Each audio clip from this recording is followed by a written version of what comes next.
Hello everyone, concerning this issue of dropping your 9 to 5 job and going for entrepreneur or maybe doing a business skills or getting a particular work done. So while moving on the street of social media, I saw something that Tade posted. She's someone I so much respect. So I want you guys to listen as she analyzed her own journey, how she started. But people see Tade as a very big person, and you just want to jump, boah, and be like them. So listen. Fascinated me. Not spending it, making it, growing it, multiplying it. I remember keeping a colo as a child. Every little money I didn't spend found its way inside. The joy wasn't in what I could buy with it. The joy was watching it grow. The joy was carrying it and realizing it had become heavier. The joy was shaking it and hearing fewer sounds because it was becoming full. So looking back now, I realized that even then, I was becoming fascinated by one thing: growth. The idea that something small could become something bigger. Then secondary school came. One day during break time, I noticed a pattern. Students were always trekking long distances to our tuck shop to buy sweets, chocolates, and candies. Sometimes one girl would volunteer to go, and 5 or 6 of us would give her money to buy. I watched it happen repeatedly, and then a thought crossed my mind. A simple thought. What if the sweets came to them instead? That was it. Just observation. I started with a few packs of sweets and candies. Nothing serious, nothing impressive, just enough to test an idea. And that was how I discovered that people pay for convenience.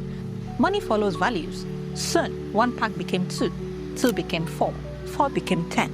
I introduced different flavors because I noticed different people preferred different things. I paid attention, I observed, I adapted, and the business grew.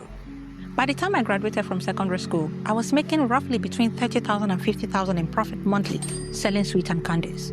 As a secondary school student in a girls-only school, back then, I was learning how to think, how to observe, how to identify needs. I was learning how value is created. I was learning how exchange works. And perhaps most importantly, I was learning that business is not really about product. Most people think business starts with ideas. I disagree. Businesses start with observation. The ability to notice what others overlook. The ability to recognize frustration. The ability to see inconvenience. The ability to identify unmet needs. And then ask a simple question: how can I help? That question has followed me throughout my entire life. It followed me into food business, followed me into agro-commodity trading, it followed me into writing and content creation.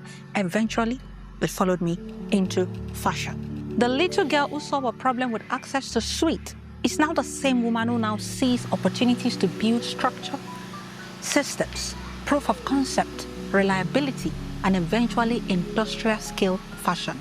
The sweet business was my first lesson in value creation, my first lesson in entrepreneurship, my first lesson in solving problems, and perhaps without knowing it, it was also my first lesson in fashion, because every meaningful business starts the same way, with a problem worth solving. And every business, every failure, every lesson, every success, and every detour since then has eventually led me here, to Tade, to fashion, to the company I am building today. A company with a simple mission: to tailor the future.